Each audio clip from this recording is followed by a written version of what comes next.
ऐतिहासिक डॉक्टर बाबासाहेब आंबेडकर बहुउद्देशीय उत्कर्ष प्रतिष्ठान अकोला ह्या संस्थेच्या डॉक्टर बाबासाहेब आंबेडकर प्रबोधन भवनामधील बुद्ध धम्म संस्कार सभागृहामध्ये उपस्थित ह्या ऐतिहासिक संस्थेचे सर्व आजीव सदस्य, धम्मदान दाते, विशेष धम्मदान दाते, उपासक उपासिका ह्या सर्वांना मैत्रीपूर्ण जय भीम। आणि ह्या ऐतिहासिक संस्थेच्या वतीनं मी आपणा सर्वांचं हार्दिक स्वागत करतो। दर रविवारी बुद्ध विहारात गेलं पाहिजे ह्या डॉक्टर बाबासाहेब आंबेडकरांच्या आदेशाप्रमाणे ह्या ऐतिहासिक संस्थेच्या ह्या बुद्ध धम्म संस्कार सभागृहामध्ये आपण बुद्धवंदनेसाठी जमलो आहोत। बुद्धवंदनेला सामूहिकरित्या आपण सुरुवात करणार आहोत। तत्पूर्वी आपल्या आदर्शांचं पुष्पधूपदीपाने आपण पूजन करणार आहोत। मी विनंती करतो ह्या ऐतिहासिक संस्थेचे संस्थापक कोषाध्यक्ष सन्माननीय रमेश तायडे साहेब, प्राध्यापक नंदागोळी सर, सन्माननीय माजी पोलीस अधिकारी पी.टी. इंगळे साहेब, वंदनाताई तायडे मॅडम आणि उपस्थित सर्वांनाच त्यांनी आपल्या आदर्शांचं पुष्पधूपदीपाने पूजन करावं।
त्यानंतर सामूहिक त्रिशरण पंचशील बुद्धवंदना आपण म्हणणार आहोत।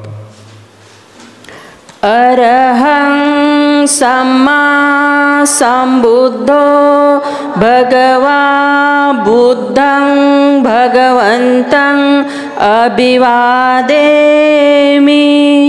स्वाखातो भगवतो धम्मो धम्मं नमस्सामि।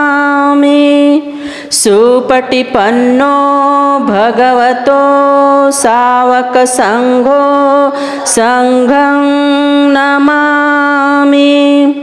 नमन नमो तस् भगवतो अरहतो सम्मा संबुद्धस्स। नमो तस् भगवतो अरहतो सम्मा संबुद्धस्स। नमो तस् भगवतो अरहतो सम्मा संबुद्धस्स।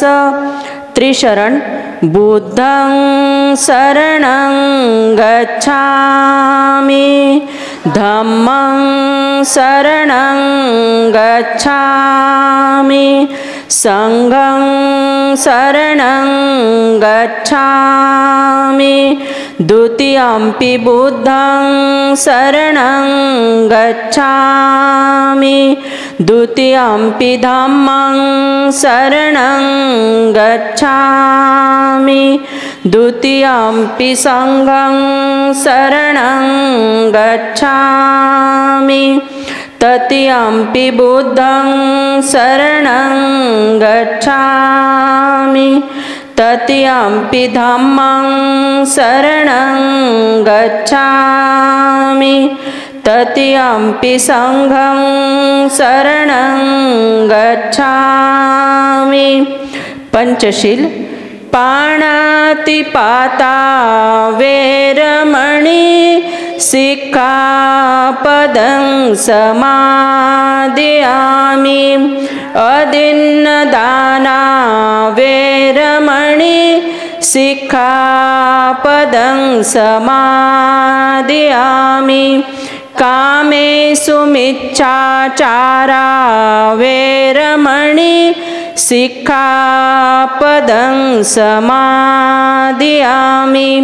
मुसावादा वेरमणि सिक्खापदं समादयामि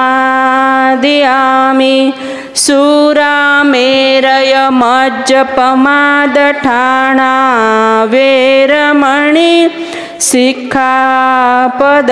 समादयामि साधु साधु साधु. संविधानाची प्रास्ताविका आपण वाचन करणार आहोत. सर्वांनी आपापल्या जागेवर उभं राहायचं आहे आणि प्रास्ताविका सुरू करण्यापूर्वी सावधानची ऑर्डर मिळेल तेव्हा सर्वांनी हात समोर घ्यायचा आहे.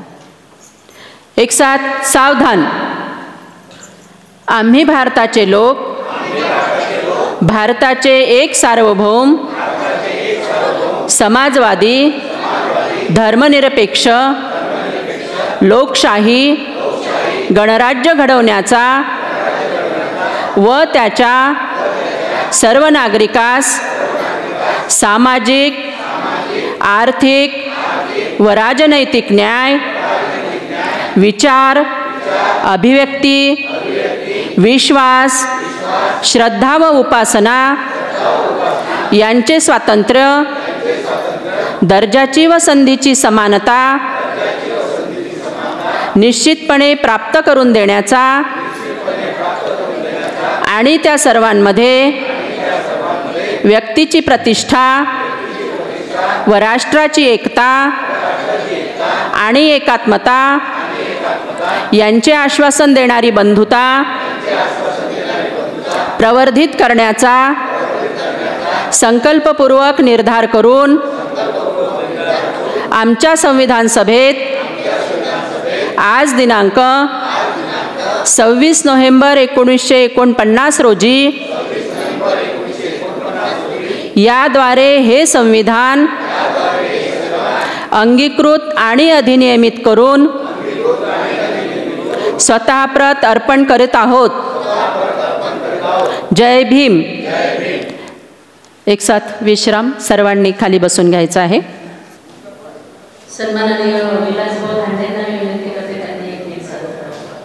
इतिहास घडविणाऱ्या समाजाची शान आहे.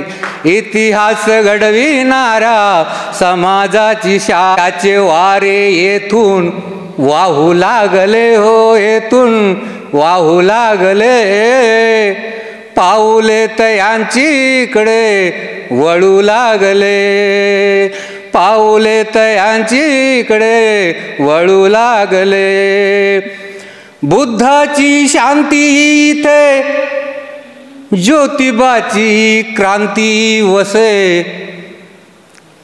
बुद्धाची शांती इथे ज्योतिबाची क्रांती वसे. भीमबाच्या लेखनेतून कबीरांची वाणी प्रसे. भीमबाच्या लेखनेतून कबीरांची वाणी प्रसे. जागृतीचे उद्बोधनही होऊ लागले हो येथून होऊ लागले. पाऊले तयांचीकडे वळू लागले. पाऊले तयांचीकडे वळू लागले. हक्काची जाण ज्यांना कर्तव्याचे भान नाही. हक्काची जाण ज्यांना कर्तव्याचे भान नाही. स्वाभिमानी बाणा विसरले लाचारांची वाण नाही. स्वाभिमानी बाणा विसरले लाचारांची वाण नाही. विघ्न संतोषीही आता नमू लागले हो आता नमू लागले. पाऊले तयांची इकडे वळू लागले, पाऊले तयांची इकडे वळू लागले. हिरवे हिरवे रान भासे मोहदळे काहींना, काही लोकांसाठीच फक्त आहे.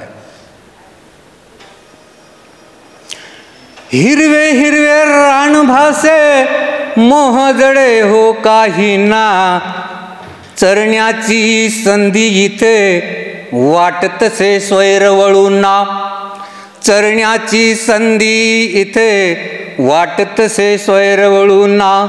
स्वार्थ इथे थारा न दिसता, स्वार्थ इथे थारा न दिसता, पळू लागले हो तिकडे, पळू लागले. पाऊले तयांची तिकडे वळू लागले, पाऊले तयांची तिकडे वळू लागले. ज्ञानाची महिमा न्यारी, दानाची त्याहून भारी, त्यागविना दोन्ही खुजे जीवनाला नसे उभारी. ज्ञानाची महिमा न्यारी, त्यागाची त्याहून भारी, त्यागविना दोन्ही खुजे जीवनाला नसे उभारी. त्यागाचे प्रतीक येथे उभे ठाकले हो, येथे उभे ठाकले. पाऊले तयांची इकडे वळू लागले, पाऊले तयांची इकडे वळू लागले.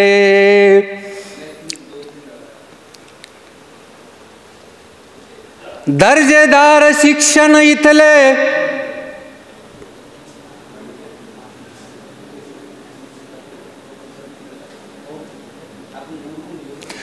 दर्जेदार शिक्षण इथले, सुविधांची नाही कमी. दर्जेदार शिक्षण इथले, सुविधांची नाही कमी. शिकणारास दिली जाते नोकरीची इथे हमी, शिकणारास दिली जाते नोकरीची इथे हमी. रोजगार सर्वा इथे मिळू लागले हो, आता मिळू लागले. पाऊली तयांची इकडे वळू लागले, पाऊले तयांची इकडे वळू लागले. वैद्यकीय सेवेचीही घेऊन या व्रत करी, वैद्यकीय सेवेचेही घेऊन या व्रत करी. निराधार अनवृद्धांना आश्रमाची ही तयारी, निराधार अनवृद्धांना आश्रमाची ही तयारी. रेवतीचे आधारगृह होऊ लागले हो, येथे होऊ लागले. पाऊले तयांची इकडे वळू लागले, पाऊले तयांची इकडे वळू लागले. प्रतिष्ठानचे मोल जेव्हा कळू लागले हो लोका, कळू लागले. पाऊले तयांची इकडे वळू लागले, पाऊले तयांची इकडे वळू लागले. पाऊले तयांची इकडे वळू लागले. जय. स्वलिखित गीत आपण सन्माननीय धांडे साहेबांचे ऐकत असतो आणि ते अतिशय अर्थपूर्ण असतात, ज्यामधून प्रेरणा पण मिळत असते.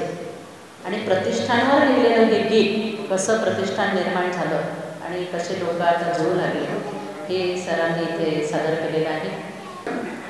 बुद्धवंदनेनंतर आपण चिंतन सभेला सुरुवात करणार आहोत.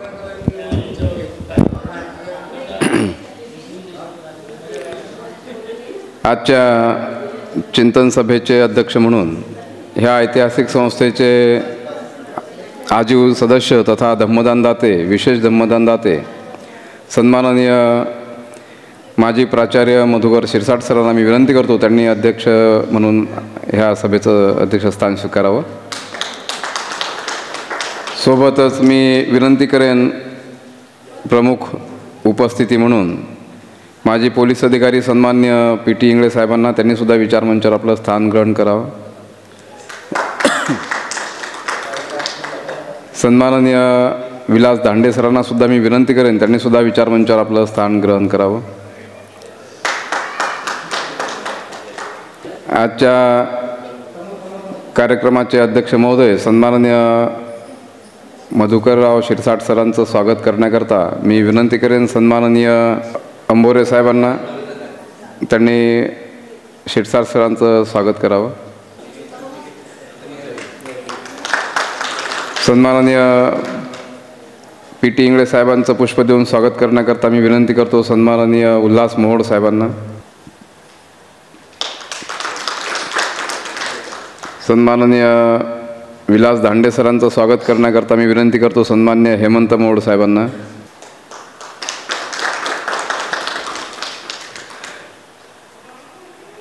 धन्यवाद. यानंतर आपण एक सत्कार करणार आहोत. ह्या ऐतिहासिक संस्थेचे संस्थापक कोषाध्यक्ष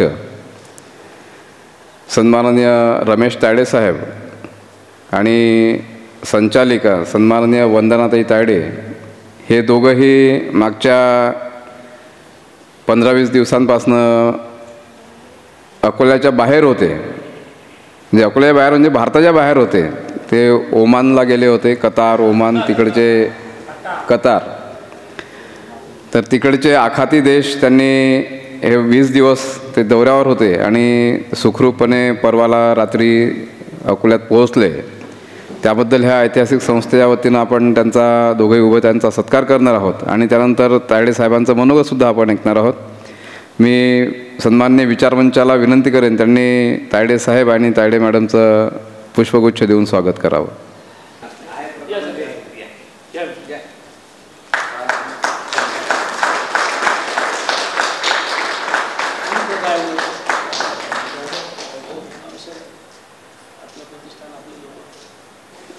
यानंतर मी सन्माननीय वंदनाताई तायडे मॅडम यांना विनंती करेन की त्यांनी आजच्या कार्यक्रमाचं प्रास्ताविक आणि त्यांचं प्रवास वर्णन हे कथन करावं. अखिल विश्वाला शांतीचा संदेश देणारे तथागत बुद्ध परमपूज्य डॉक्टर बाबासाहेब आंबेडकर आणि परिवर्तनवादी विचारसरणीच्या सर्व महामानवांना विनम्र अभिवादन. आजच्या कार्यक्रमाचे अध्यक्ष सन्माननीय प्राचार्य मधुकरराव शिरसाट सर, विचारमंचावर उपस्थित सन्माननीय माजी पोलीस अधिकारी PT इंगळे साहेब, विचारमंचावर उपस्थित सन्माननीय विलास दांडे साहेब आणि सर्व उपासक आणि उपासिकांनो, आपला हा जो दर रविवारचा कार्यक्रम आहे बुद्धवंदनेचा आणि त्यानंतर चिंतन सभा, ऐतिहासिक प्रतिष्ठानची निर्मिती झाल्यापासूनच आपण दर रविवारला बुद्धवंदना आणि चिंतन सभा घेत असतो. पूर्वी आपण धम्मसंस्कार वर्गसुद्धा दर रविवारी सकाळी घ्यायचो, परंतु आता दररोज दुपारी 3 ते 5 या वेळात धम्मसंस्कार वर्ग असल्यामुळे आपण रविवारचे ते बंद केलेले आहेत. आपण सर्वजण या कार्यक्रमाला दर रविवारी उपस्थित राहता त्याबद्दल प्रथमतः मी ऐतिहासिक प्रतिष्ठानद्वारा आपणा सर्वांचे अभिनंदन करते, आभार व्यक्त करते. आणि ऐतिहासिक प्रतिष्ठानची जी वाटचाल आहे ती अतिशय चांगल्या प्रकारे जी चालू आहे ती सर्व आपल्या सर्वांच्या सहकार्यामुळे चालू आहे. आपण सर्वजण सरांनी आखलेल्या योजनांमध्ये सहभागी होता. योजनांमध्ये सहभागी होऊन आपलाच नाही तर आपल्या समाजाचा आणि प्रतिष्ठानचा सुद्धा उत्कर्ष करण्यामध्ये सहभाग देता आणि त्यामुळे हे ऐतिहासिक प्रतिष्ठानचं कार्य व्यवस्थित सुरू आहे आणि पुढे सुद्धा या कार्याला अतिशय उत्तम प्रकारे अशी गती येत आहे. जी जी काही उद्दिष्टे सरांनी आखलेली आहेत ती सर्व उद्दिष्टे पूर्णत्वाकडे जात असून आणखी नवीन नवीन उद्दिष्टांचा आपण त्याच्यामध्ये समावेश करत आहोत. जसं की आपण नुकतंच अशोका एंटरप्राइजेसचं उद्घाटन केलेलं आहे. त्या अशोका एंटरप्राइजेसमधून स्टील आणि सिमेंट आपण होलसेल आणि चिल्लर असं दोन्ही याच्यामध्ये विक्री करत असतो. आणि त्यामुळे काय होईल की आपल्याला जो तो तिथून मिळणारा नफा आहे त्या नफ्यामधून आपण आपल्या समाजाच्या उत्कर्षाचे ध्येय धोरणं आखून ती पूर्ण करू शकतो. आणि त्यासाठी आपल्याला ही मिळकतीची साधने असावी लागत होती, ती साधने सरांनी निर्माण केलेली आहेत. जसं की उत्कर्ष लँड डेव्हलपमेंट कंपनी निर्माण केली, ज्या कंपनीमधून आपण शेती घेणे विकणे हा सुद्धा व्यवसाय सुरू केलेला आहे. आणि त्या माध्यमातून आपण समाजाचा उत्कर्ष करणार आहोत. या सगळ्या गोष्टींसाठी आपणा सर्वांचं आणखी आपल्याला सहकार्य पाहिजे आहे. आपलं doctor Babasaheb Ambedkar college of journalism and social work हे कॉलेज सुरू झालेलं आहे. आणि या कॉलेजची स्वतंत्र इमारत आपल्याला बांधायची आहे. ती इमारत बांधण्याकरिता आपल्याला आर्थिक फार गरज आहे. आणि म्हणून सर्वांना असं आव्हान आहे की सर्वांनी आपल्याला आपण या संस्थेला आर्थिक मदत करायची आहे. मग मदत कशी करायची आहे तर आपला स्वतःचा फायदा पाहून मदत करायची आहे. मग स्वतःचा फायदा कसा होईल तर प्रतिष्ठानने जी योजना आखलेली आहे की समाजाचा पैसा समाजातच जिरवला पाहिजे, मुरवला पाहिजे आणि समाजाचा उत्कर्ष केला पाहिजे. मग तो कसा करता येईल तर समाजाकडून आपण FD रूपात पैसा स्वीकारायचा आणि समाजाला भरभरून व्याज द्यायचं की ज्यामुळे आपला समाजाचा पैसा इतर बँकांमध्ये गुंतवलेला आहे, जिथून आपल्याला 4 ते 5% किंवा सिनियर सिटीझन असतील तर त्यांना 6% व्याजदर मिळतो. तो सगळा टाळून आपल्या समाजाच्या हितासाठी म्हणून सरांनी खूप मोठ्या मनाने 12% व्याजदर आपला केलेला आहे, जो सामाजिक बचत गटाचा आहे. आणि सामाजिक बचत गटामध्ये आपण सर्वांनी जर का पैसे गुंतवले तर तुमचा फायदा तर आहेच, इतर ठिकाणापेक्षा आपल्याला जास्त व्याजदर मिळते, हा एक आपला फायदा आहे. आणि दुसरा फायदा असा आहे की प्रतिष्ठानच्या कार्याला तुमचा हातभार लागत आहे, समाजाची उन्नती होण्यासाठी तुमचा हातभार लागत आहे. डॉक्टर बाबासाहेब आंबेडकरांचं जे स्वप्न होतं की प्रत्येक जिल्ह्याच्या ठिकाणी समाजाचा उत्कर्ष करणाऱ्या संस्था असल्या पाहिजे आणि त्या संस्थेच्या टोलेजंग इमारती असल्या पाहिजे. त्या इमारती ह्या संस्थेमार्फत बांधून झालेली आहे ही एक इमारत. दुसऱ्या इमारतीचं काम सुरू आहे. आणि अशा अनेक इमारती ज्या की जसं की कॉलेजसाठी, वृद्धालयासाठी, हॉस्पिटलसाठी आपल्याला निर्माण करायच्या आहेत. आणि मग ह्या बिना पैशाच्या तर होणारच नाहीत. आपण आज पाणीसुद्धा आपल्याला फुकट मिळत नाही, पाणीही आपल्याला विकत घ्यावं लागते. मग एवढ्या मोठ्या इमारती बांधत असताना त्याला किती आर्थिक गरज असेल हे आपण सर्वजण समजू शकता. आणि म्हणून आपण सर्वांनी स्वतःच्या मनाशी चंग केला पाहिजे की ज्यांनी आपल्यावर अन्याय अत्याचार केले त्यांच्या सध्या ज्या बँका आहेत त्या बँकांमध्ये आपण आपला पैसा गुंतवतो आहोत आणि त्यांचे हात बळकट करत आहोत. असं न करता आपण आपल्या संस्थेमध्ये पैसा गुंतवा, आपल्या संस्थेचे हात बळकट करा आणि स्वतःसोबत स्वतःच्या समाजाचा आणि ऐतिहासिक प्रतिष्ठानचा सुद्धा उत्कर्ष करा. अशी एक विनंती आपणा सर्वांना मी आजच्या या प्रास्ताविकामधून करते. आणि आमचा जो इथे सत्कार केला, आम्ही कतारला जाऊन आलोत, विदेशात जाऊन आलोत. माझी भाची तिथे राहते, माझ्या नंदेची मुलगी, तिचा खूप आग्रह होता लग्न झाल्यापासून की तुम्ही तिथे आमच्याकडे आले पाहिजे आणि येऊन इकडचं सगळं तुम्ही पहा, तुम्ही माझ्या घरी कधीतरी या, असा तिचा आग्रह होता. पण नेमकं शाळा बाकीचे काही कामं याच्यामुळे आपलं जाणं शक्य होत नव्हतं आणि आम्ही काहीतरी कारणं सांगून ते टाळत होतो. शेवटी तिने पर्याय काढला आणि मला सांगितलं की माझी मुलगी आता 3 वर्षाची होते आहे आणि तिला 3.5 वर्षाची झाली की मी तिला शाळेत टाकणार आहे आणि मी तिला भारतात शाळेत टाकणार आहे, म्हणजे मग तुम्ही इकडे कधीच येऊ शकणार नाही आणि म्हणून तुम्ही आलं पाहिजे.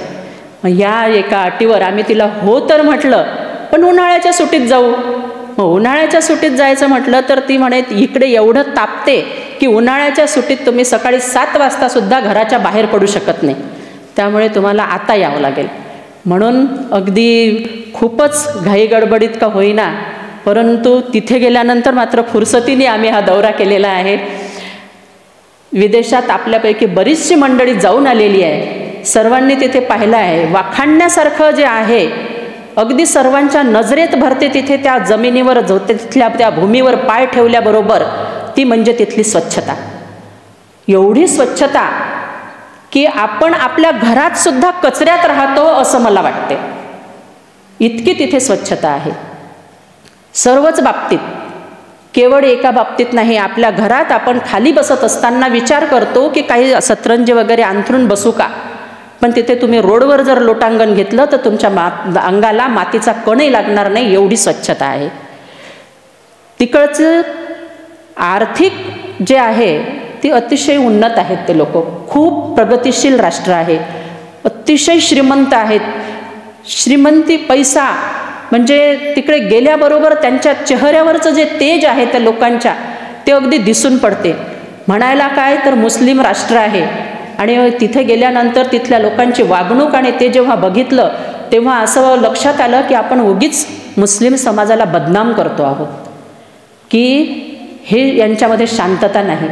परंतु तिथे जेव्हा पाहिलं तेव्हा ती जी शांतता होती, ती शांतता एवढी अशी मनाला अशी हे करणारी होती की खरंच याला शांतता म्हणतात. लोक एकमेकांशी बोलताना सुद्धा इतक्या नम्रतेने तर बोलतातच, पण इतका हळू आवाज असतो की इथून 2 फुटावर असणाऱ्या व्यक्तीला सुद्धा त्याचं बोलणं स्पष्ट ऐकू जाणार नाही. बोलत आहेत हे समजेल, परंतु काय बोलत आहेत हे समजणार नाही.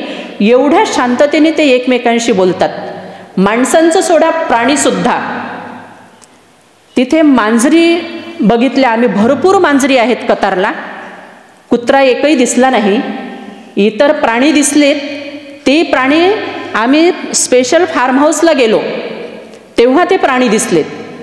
प्राणी अगदी दणकट आहेत, मजबूत आहेत, भरपूर दूध देणाऱ्या गायी आहेत.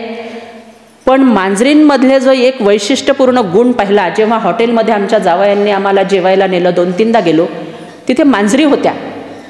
पायाखाली आमच्या सोबत छोटं बाळ होतं, त्या बाळाने अन्न सांडवलं. ते अन्न खायसाठी त्या मांजरी आल्या. एका वेळी 2, 3, 4 मांजरी, पण एकाही मांजरीचा आम्हाच्या पायाला स्पर्श झाला नाही किंवा त्या मांजरींनी एकमेकींवर गुरगावल्या सुद्धा नाहीत. आपण आपल्याकडे बघतो, एका कुत्र्याला किंवा मांजरीला जर आपण पोळीचा तुकडा टाकला असेल तर लगेच दुसरा येऊन त्याच्या अंगावर गुरगावतो आणि त्याच्या तोंडातला हिसकून घेतो. तिथे मात्र हे दिसलं नाही. तेव्हा असं वाटलं की खरंच भारतात नाही तर कतारमध्ये खरं पंचशिलाचं पालन केलं जाते, आणि तिथले लोकांमध्ये म्हणूनच ही समृद्धी असली पाहिजे की जे पंचशिलाचं पालन करतात, काटेकोरपणे पालन करतात. माणसंच नाही तर प्राणीसुद्धा पालन करतात. अतिशय अशा या श्रीमंत असलेल्या देशांमध्ये गर्व कोणाला वाटत नाही किंवा माझं तुम्ही ऐका असं कोणी म्हणणारं तिथे दिसलं नाही. इतर देशातून सगळा माल आयात करतात, परंतु सर्व देशापेक्षा समृद्ध असा देश मला तरी असं वाटते कतार असेल. कारण फक्त मी कतार पाहिला म्हणून मला तसं वाटते. त्याच्यापेक्षा आणखी वेगळे देश समृद्ध असू शकतात. कतारचं क्षेत्रफळ जास्तीत जास्त आपल्या नागपूर एवढं असेल, नागपूरपेक्षा मोठं नाही. जर कतार आपण पूर्ण बघतो म्हटलं तर 2 ते 5 दिवसात संपूर्ण कतार बघून होते. परंतु त्याचे जे व्ह्यूज असतात किंवा त्याचं जे लाईटिंग लागल्यानंतरचं जे काही त्याची दिसणारी प्रतिकृती आहे किंवा जे दृश्य आहे ते इतर वेळेत दिसू शकत नाही, आणि म्हणून लोक सायंकाळी तिथे फिरायला जातात आणि दुपारच्या वेळेला ऊनही भरपूर असते. आम्ही तिथे गेल्यानंतर आम्ही भाचीच्या घरी गेलो. मी तर खरंच एक मनापासून अशी जर काही कोणाला प्रार्थना करायची असेल तर अशी प्रार्थना करेल की आमच्या पोहरकर साहेबांना जे लेक जावई मिळाले, सन्माननीय अभय मेश्राम साहेब, असे लेक जावई प्रत्येकाला मिळावेत. आम्ही तिथे गेलो, आम्ही मामा मामी होतो. तायडे साहेबांचा स्वभाव बऱ्याच जणांना आपल्यापैकी माहिती आहे. थोडंसं असं बाकीचं डेअरिंग जरी असलं, बोलणे किंवा आणखी कुठे काही नेतेगिरी करणे किंवा पुढारीपण करणे याच्यामधलं डेअरिंग जरी असलं तरी इतर बाबतींमध्ये ते खूप भावनिक आहेत. आणि हा स्वभाव त्या जावयांनी आम्ही गेल्याबरोबर ओळखला. लग्नात भेट झाली होती, त्यानंतर प्रत्यक्ष असं समोरासमोर बसून बैठकीत जो परिचय होत असतो तो परिचय आमचा पहिल्यांदा झाला. आणि त्या इतक्या लवकर त्यांनी तायडेसाहेबांना ओळखलं की कतारसारख्या देशात त्यांनी आम्हाला रोड क्रॉस करत असताना किंवा आणखी सगळ्या कोणत्याही बाबतीत एवढं तायडेसाहेबांना सांभाळलं की त्यांचा हात सोडला नाही. आणि खरंच तेव्हा अशा वेळी मनातून अशा त्यांच्यासाठी आशीर्वादाचे शब्द निघाले आणि असं वाटलं की असे जावई मिळावे प्रत्येकाला. खूप चांगला आमचा प्रवास झाला. अतिशय चांगल्या प्रकारे आमचे 20 दिवस गेलेत. अभयसाहेबांचा जो त्यांनी तिथे आम्हाला आमच्यासोबत जी वागणूक दिली ती आम्ही आयुष्यात विसरणार नाही. एवढं चांगलं त्यांनी आमच्यासोबत व्यवहार केला. खरं म्हणजे आपण जे विदेश दौरे किंवा असं काही करत असतो तेव्हा काहीतरी शिकण्यासाठी पण जात असतो.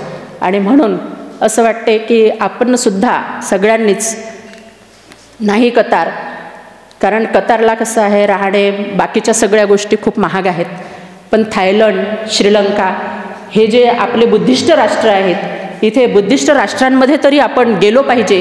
तिकडून तरी आपण काही ना काही शिकून आलो पाहिजे. आणि तशी वागणूक आपण आपल्या इथे आपल्या आचरणामध्ये आणली पाहिजे असं मला सर्वांसाठी सांगावंसं वाटते. आणि आपण सर्वांनी तयारी केली पाहिजे, गेलो पाहिजे. एक थोडंसं भावनिक झाल्यामुळे काही गोष्टी सांगायच्या थोडंसं विसरले. हां, आपण साधं मुंबईला जातो आणि मुंबईचे जे समुद्र बघतो इतकी घाण असते त्या समुद्रांमध्ये, जिथे तिथे पन्न्या पडलेल्या असतात, कागद पडलेले असतात.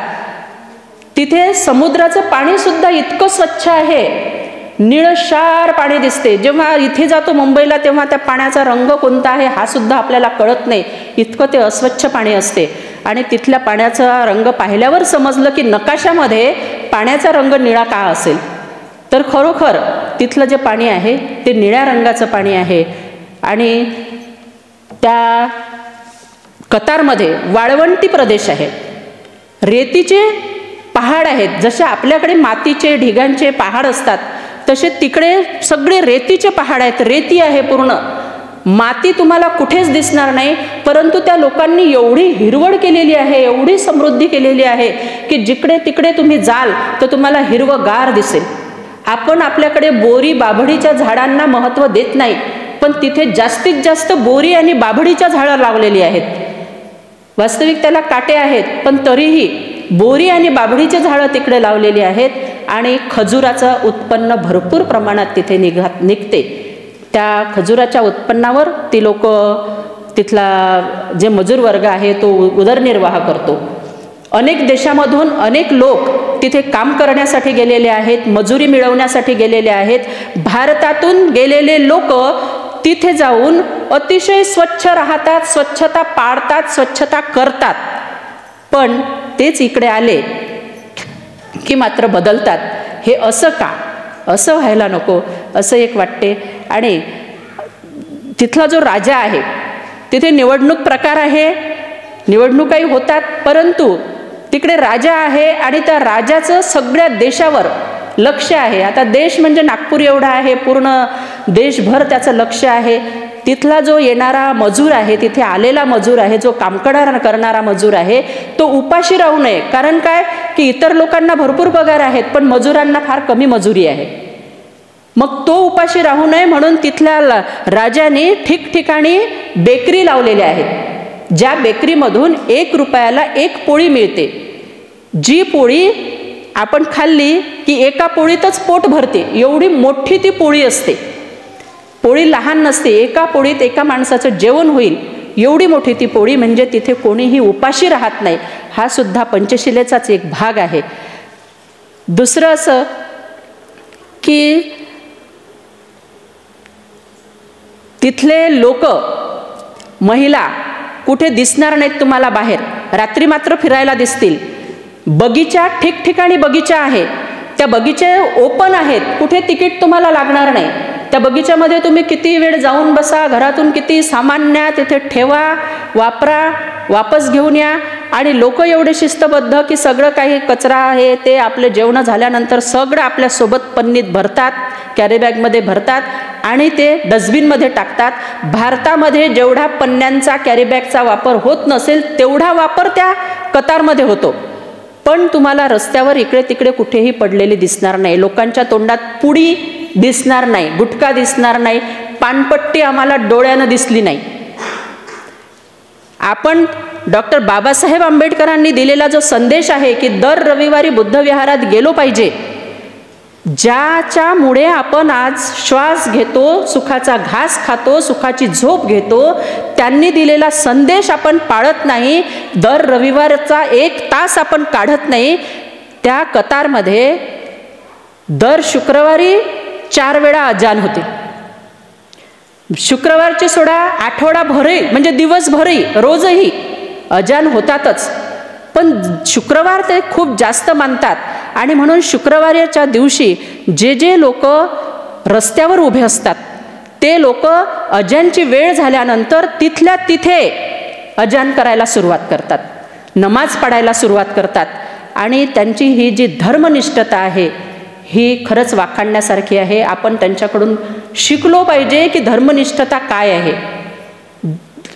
केवळ अंधश्रद्धा म्हणून धर्मनिष्ठता पाळायची नाही, केवळ ते करतात म्हणून करायचं नाही, तर बाबासाहेबांनी आपल्याला हा संदेश दिलेला आहे आणि बाबासाहेबांच्यामुळे आज आपण स्वाभिमानाने जगतो आहोत. म्हणून हा संदेश आपण पाळायला पाहिजे की दर रविवारी आपण बुद्ध विहारात गेलो पाहिजे. आपण जर बुद्ध विहारात गेलो नाही तर आपली पिढी, पुढची पिढी बुद्ध विहारात जाणार नाही. कारण आपण गेल्याशिवाय आपल्या मुलाबाळांना माहीत होणार नाही आणि मुलाबाळांना जर माहीत झालं नाही तर ते स्वतः तर जाणारच नाहीत, पण त्यांच्या पुढचे सुद्धा कोणी जाणार नाही. आणि जे इतिहास विसरतात ते इतिहास निर्माण करू शकत नाहीत. आणि म्हणून आपण इतिहास लक्षात ठेवला पाहिजे. जे जयंत्या पुण्यतिथ्या आपण साजऱ्या करत असतो ते एवढ्याचसाठी असतात की त्यांचे असलेले विचार आपण अंगीकारले पाहिजे, आपण आचरणात आणले पाहिजे आणि तशी आपली वागणूक असली पाहिजे. तरच आपण आपल्या डॉक्टर बाबासाहेब आंबेडकरांचे, आपण बुद्धांचे अनुयायी होऊ असे मला वाटते. आणि मी एवढे बोलून थांबते. मी बराच वेळ घेतला.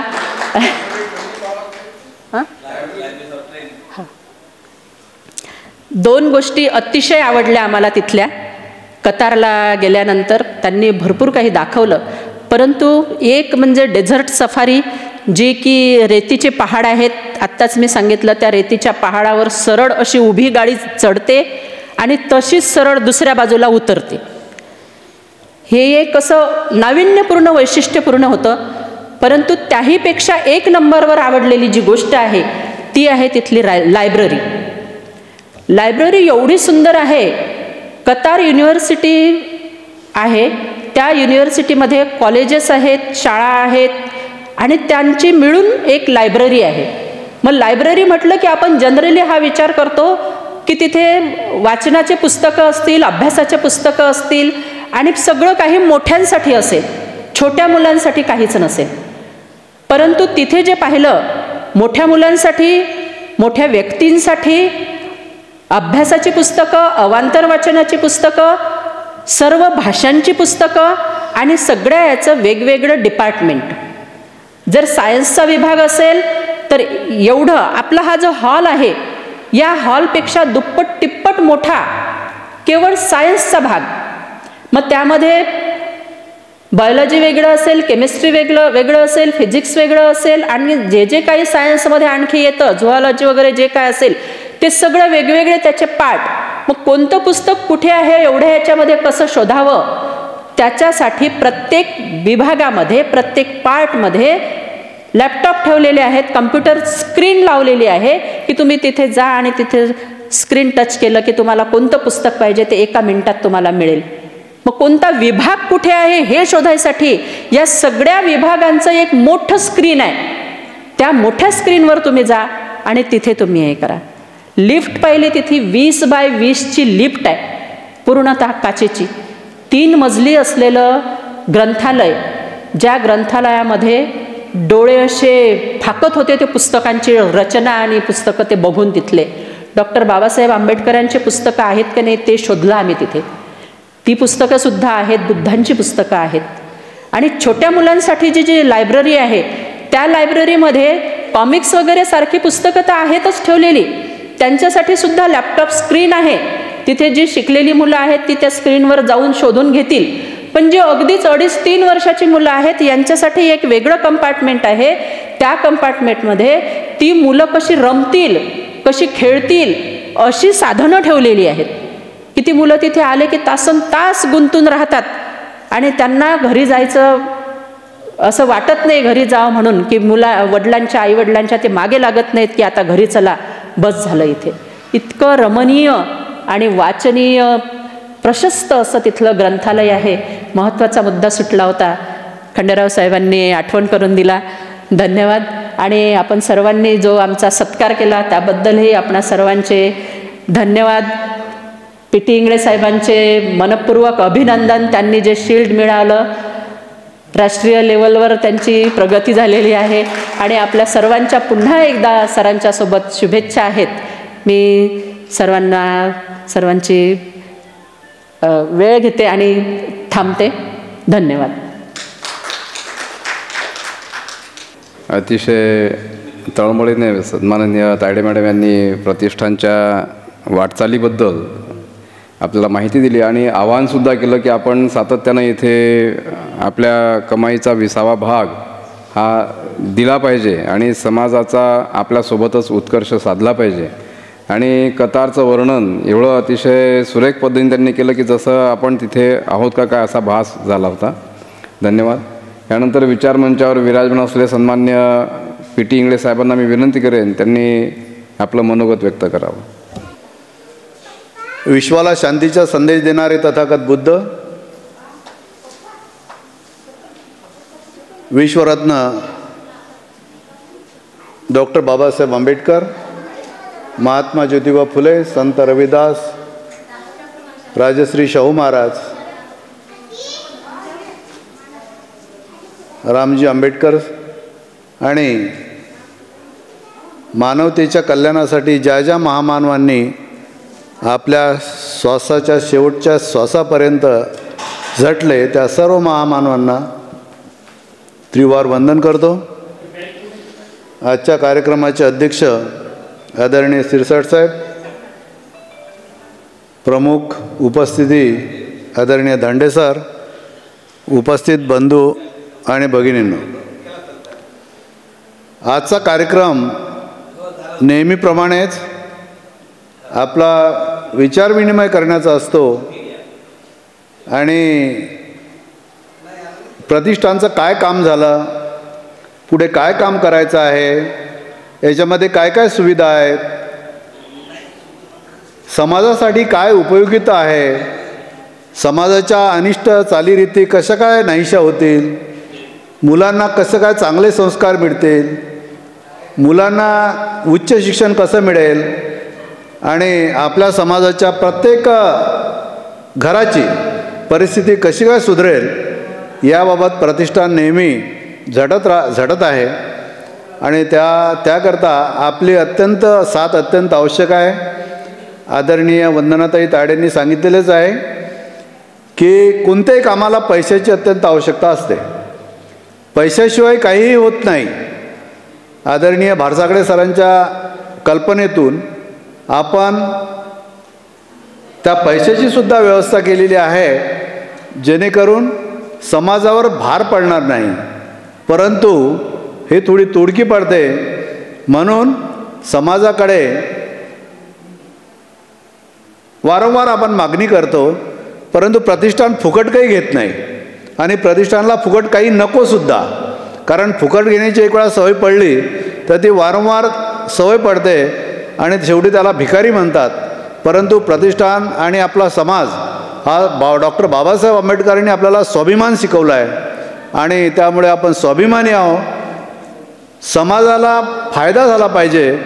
जेवढं व्याज इतर कोणतीही बँक देत नाही तेवढं व्याज आपला सुभेदार रामजी आंबेडकर उत्कर्ष क्रेडिट कोऑपरेटिव्ह सोसायटी देते आणि आपला एक वेगळा बचत गट आहे. बचत गटसुद्धा चांगल्या प्रकारे व्याज देते. फुकट काही नको आणि सर्व ही इमानदारीवर चालू आहे. म्हणजे इमान इतबारे काम करतं. बुद्धानं सांगितलं खोटं बोलू नका, कोणतं व्यसन करू नका, लोकांना लुबाडू नका. पंचशीला तर सर्व आलेलं आहे. आणि डॉक्टर बाबासाहेब आंबेडकरांनी आपल्याला ज्या दिवशी बुद्ध धम्म दिला त्या दिवशीच आपल्याला 22 प्रतिज्ञा दिल्या आणि पंचशील त्रिशरणसुद्धा दिलेला आहे. त्यामुळे सर्व त्या प्रकारे आपण पालन करतो. आपली लायब्ररी आता या महिलांना मी जाणून पाठवलं. आता ताईंनी वंदनाताईंनी सांगितलेलं आहे की लायब्ररी तिची कतारची लायब्ररी कशी आहे, त्याच प्रकारे आपली लायब्ररीसुद्धा त्याच दिशेनं जात आहे. आपले कॉलेजेस आहेत. अमरावती विद्यापीठाचे जी मंडळी आली होती, डॉक्टर मंडळी, त्यांनी आपल्या कॉलेजचे आणि लायब्ररीचे फोटो काढून नेले आणि आपला लायब्ररी आणि कॉलेज असं असावं याकरता सर्व अमरावती विद्यापीठाच्या कॉलेजेसमध्ये ते फोटो पाठवले. एवढं शानदार कॉलेज आपलं आहे आणि आपली लायब्ररी आहे. लायब्ररी म्हणजे ते कदा पाहण्यासाठी नसते, त्यात वाचन करायचं असते, त्यात शिक्षण घ्यायचं असते, त्यात जे संशोधन होणार आहे. आता पुढे जे विद्यार्थी राहतील आपले PhD करतील, संशोधनासाठी वेगळी रूम्स आहेत, वेगळी म्हणजे त्यातच लायब्ररीतच वेगवेगळ्या प्रकारचे पुस्तकं आहेत. तिथे आनंदानं चांगल्या प्रकारे एकाग्र चित्तानं अभ्यास होईल अशी व्यवस्था आपण केलेली आहे. म्हणून आपल्या नातेवाईकांना, आपल्या मुलांना इथे पाठवा. आता आपल्या इकडे मातोश्री रमाबाई बिल्डिंग बनत आहे. त्याच्यामध्ये त्या मुलांची राहण्याची आणि जेवणाची व्यवस्था, ज्यांच्या घरात आजपर्यंत एकही नोकरीवर नाही अशा मुलांची आणि मुलामुलींची राहण्याची आणि जेवणाची व्यवस्था होईल. आणि तिथे जेवण करा, राहा आणि इथे अभ्यास करा. आणि जे मुलं आताच दांडे सरांनी गाण्यात सांगितलेलं आहे, जे इथे शिकतील त्यांना नोकरीची हमी, म्हणजे जी चांगल्या प्रकारे शिकतील त्यांनाच नोकरीची हमी. नाहीतर अभ्यासात काही लक्ष नाही तर त्यांना नोकरी कशी मिळेल. जे इथे इमानदारीनं मेहनतीनं शिकतील, संशोधन करतील त्यांना इथे हमी आहे नोकरीची. कारण आदरणीय भारसाकडे सरांच्या कल्पनेतून अकोला जिल्हाभर ज्या प्रत्येक खेड्यामध्ये आपली मंडळी जात आहे, त्यांना प्रतिष्ठान समजून सांगत आहे, त्यांच्या उत्कर्षाचे कारणं समजून सांगत आहे आणि त्यांना प्रतिष्ठानवर येण्याकरता आग्रह करीत आहे. आणि त्यांना विद्यार्थ्यांना इथे कसं काय उच्च प्रतीचं शिक्षण मिळते हे सुद्धा सांगत आहे. आणि प्रत्येक गावामध्ये जाऊन आपल्या लोकांना जागृत करत आहेत आणि हे काम सुरू झालेलं आहे. मित्रांनो, आपल्या इथे सम्राट अशोकच्या नावानं आपण घराच्या बांधकामाकरता सिमेंट, लोखंड आणि इतर वस्तू ज्या आहेत होलसेल भावानं आपल्या इकडे मिळतात. आपल्या मित्रांना सांगा, आपल्या नातेवाईकांना सांगा, आपल्याला लागत असेल त्यांना सांगा. सर्व प्रकारचे सिमेंट आणि लोखंड वगैरे मिळते आपल्या इकडे, इतरांपेक्षा स्वस्त मिळते. दुसरं ताईनं सांगितलं, वंदनाताईंना, लँड डेव्हलपर्स आहे. आपण जमीन घेतो, प्लॉट घेतो, चांगल्या भावानं विकतो. आपला सुभेदार रामजी आंबेडकर उत्कर्ष क्रेडिट कोऑपरेटिव्ह सोसायटी आहे, त्यातही आपल्याला चांगल्या प्रकारे नफा होत आहे. त्याच्यात आपण कर्ज देतो आणि जास्तीत जास्त लोकांनी कर्ज घ्यावं आणि त्यात FD टाकावी, त्यात व्यवहार करावे, जेणेकरून आपल्या लोकांच्याच फायद्यासाठी आणि स्वतःच्या फायद्यासाठी त्याचा लाभ घ्यावा. आणि अजून भरपूर आहे. त्यामुळे वारंवार जर आपण इथे येत गेले, आपल्याला दररोज या, इथे रोज आपल्याला काही ना काही नवीन दिसेल. म्हणून मित्रांनो, इथे येत चला. दररोज नसेल जमा तर कमीत कमी रविवारी येत चला, जेणेकरून आपल्या लक्षात येईल की इथे काम कसं चालतं आहे. मला इथे बोलावलं, बोलण्याची संधी दिली, त्याबद्दल मी आयोजकाचा आभारी आहे. धन्यवाद. थांबतो. धन्यवाद सर. यानंतर आजच्या चिंतन सभेचे अध्यक्ष सन्माननीय मधुकरराव शिरसाट सरांना मी विनंती करेन त्यांनी आपलं अध्यक्ष भाषण करा. विश्वाला शांतीचा संदेश देणारे तथागत बुद्ध, विश्वरत्न डॉक्टर बाबासाहेब आंबेडकर, बहुजनांच्या हितासाठी झटणारे आपले सर्व महान थोर यांना त्रिवार अभिवादन वंदन. मंचकावर उपस्थित आमचे मित्र माजी ठाणेदार पी.टी. इंगळे साहेब, आदरणीय दांडे सर, या पतसंस्थेचे व्यवस्थापक आदरणीय खंडेरावजी, उपस्थित आदरणीय रमेश तायडेजी, सर्व सन्माननीय श्रोते हो. या ठिकाणी महिला वर्ग उपस्थित होता. ते आपल्या प्रतिष्ठानाला भेट देण्यासाठी आले. या ठिकाणी ते भेट देतील आणि भेट दिल्यानंतर प्रतिष्ठान काय आहे ते अशा प्रकारचे प्रतिष्ठान सगळ्या ठिकाणी असावेत असा विचार आपला गाठीशी बांधून ते घेऊन जातील, यात काही शंका नाही. प्रतिष्ठान हे सर्वांसाठी एक मार्गदर्शक केंद्र बनलेलं आहे. प्रतिष्ठान हे प्रत्येकासाठी जो पहिल्यांदा येतो या ठिकाणी बाहेरगावून, त्याच्यासाठी एक फार कुतूहलाचा विषय बनलेला आहे. जेव्हा तो या ठिकाणी येते, प्रतिष्ठान पाहते, प्रतिष्ठानचे वेगवेगळे दालनं पाहते, प्रतिष्ठानचे वेगवेगळे विभाग पाहते, तेव्हा तो आपल्या निवासस्थळी जेव्हा जाते, ज्या ठिकाणी तो राहते त्या ठिकाणी जेव्हा तो जाते, तर प्रतिष्ठानच्याबद्दल तो त्याची माहिती आणि त्याची प्रसिद्धी मनापासून दिल्याशिवाय त्याला राहत नाही. जसं मॅडमने आता कतारचं वर्णन केलं तसं तो जाईल आणि सांगेल लोकांना की बौद्ध धर्माचं जर काही एक ठिकाण असेल अकोल्यामध्ये, तर डॉक्टर बाबासाहेब आंबेडकर बहुउद्देशीय उत्कर्ष प्रतिष्ठान आहे. ते प्रत्येक बौद्धांनी पाहिलं पाहिजे, त्याला व्हिजिट दिली पाहिजे, असं तो सांगितल्याशिवाय राहणार नाही. आता दुसरी महत्त्वाची गोष्ट, साफसफाई आणि स्वच्छतेबद्दल मॅडमनी सांगितलं. या ठिकाणी जे आहे ते सांगितलं त्यांनी, यात काही शंका नाही आहे. तर आपला देश हा विविधतेनं भरलेला आहे. विविध जातीचा, विविध धर्माचा, विविध प्रांत, विविध भाषा, ह्या सगळ्या गोष्टी आहेत. आणि हे सगळं एकत्र 140 करोड जनसंख्या असलेला देश, तर जेव्हा जेव्हा जसं जसं शक्य होते तसं आपल्या देशामध्ये सगळंच आहे, साफसफाई आहे, सगळंच आहे. आता या ठिकाणच्या वेगवेगळ्या स्टेटमध्ये जर आपण जाऊ तर फॉरेनर्सना, परकीय लोकांनाच नाही तर आपल्याला सुद्धा दिसेल की अरे आपण आपल्या देशात सुद्धा इतके स्वच्छ आणि इतके शानदार प्रांत आहेत, भाग आहेत की माहीतच नाही आपल्याला. आता जर तुम्ही फिरायला जाल तर आपण फॉरेनमध्ये जाऊ असं मॅडम म्हणतात की बा थायलंड झालं, बँकॉक झालं किंवा अन्य ठिकाणी जेव्हा आपण जातो तिकडचं वर्णन करतो. आपल्या देशातच फिरायला गेल्यानंतर तुम्हाला असं वाटेल की आपल्या देशातच फॉरेनच्या सारखे कितीतरी भाग आहेत. मी आता केरळला जाऊन आलो 2 हप्त्याच्या टूरवर.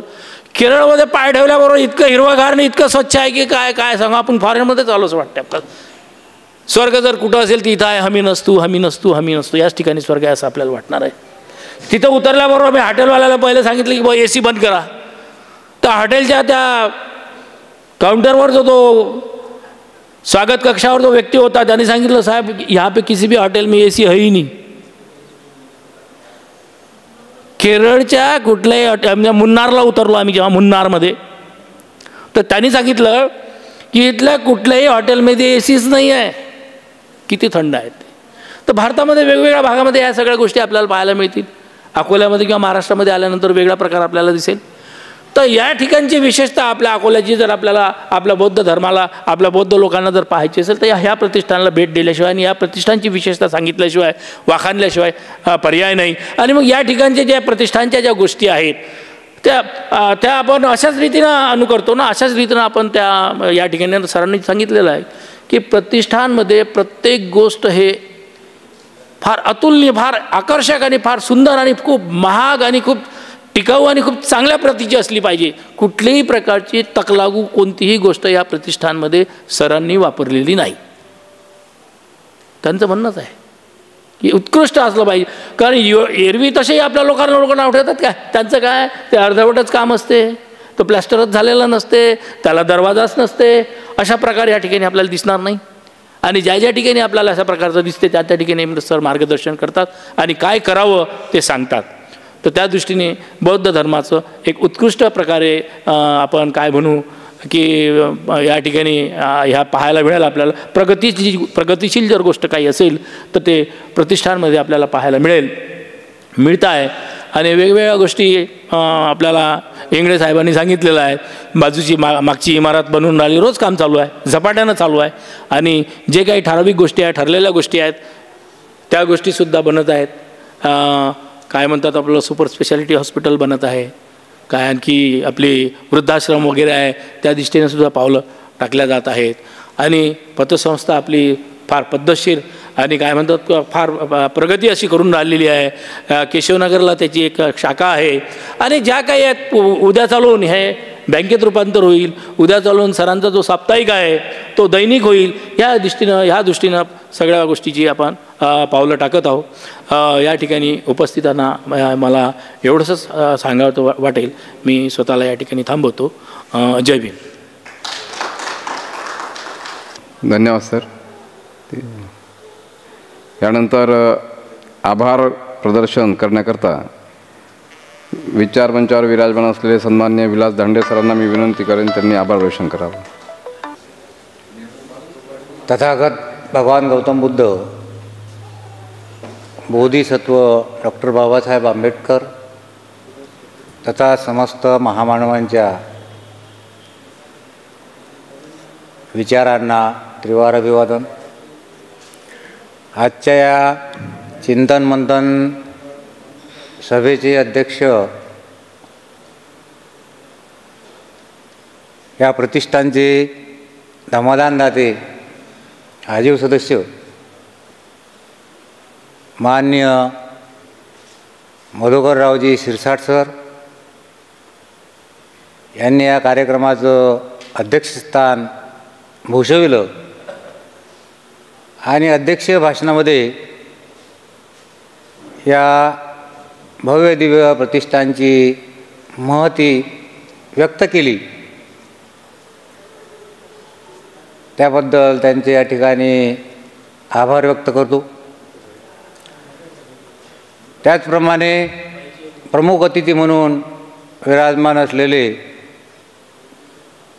टी इंगळे साहेब, या प्रतिष्ठानचे धमादानदाते, यांनीसुद्धा या ठिकाणी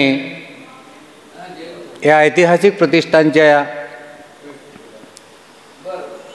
वाटचालीबाबत भरपूर माहिती दिली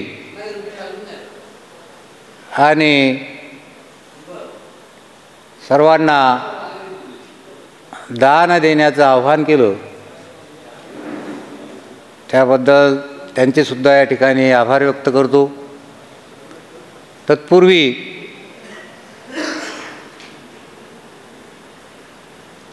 या प्रतिष्ठानच्या धम्मदानदात्या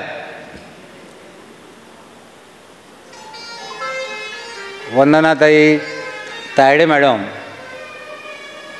यांनी या ठिकाणी आपल्या प्रास्ताविकातून विदेश दौऱ्याबाबत भरपूर माहिती दिली.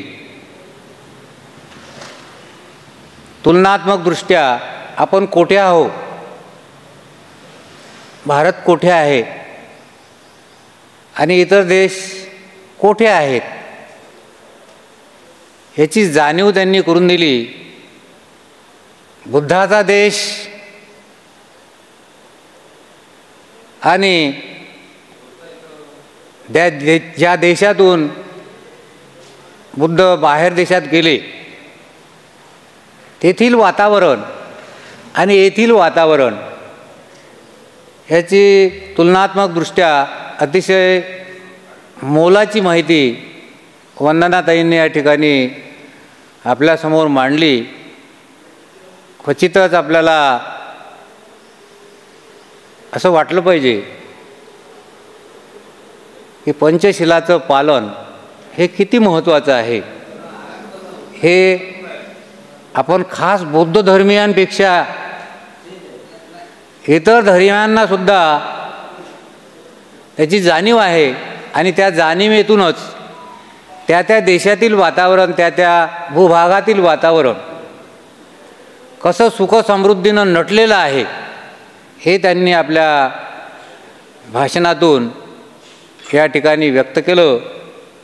भरपूर माहिती सांगायची होती, वेळेअभावी बरीचशी माहिती त्यांनी सांगितलेली नाही.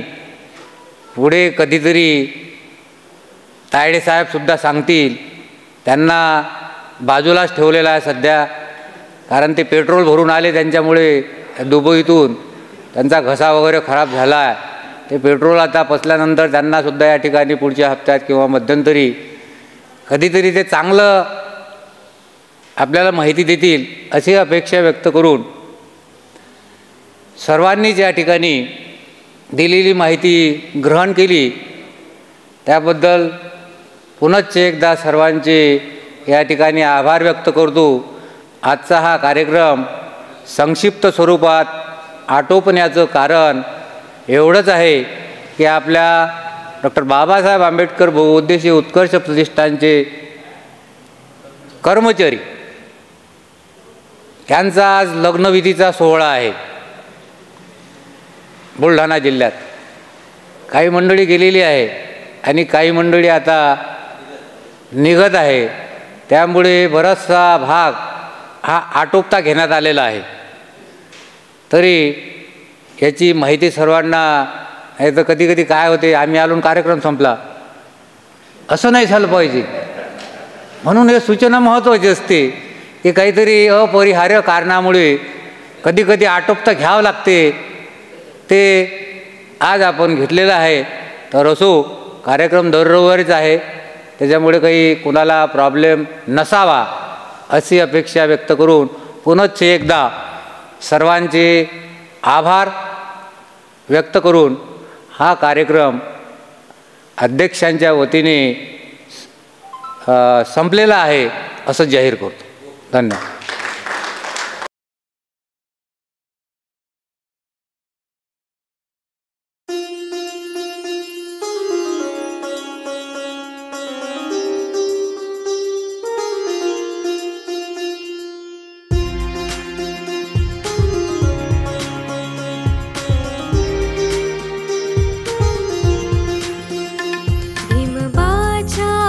प्रेरणेने आले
वाणी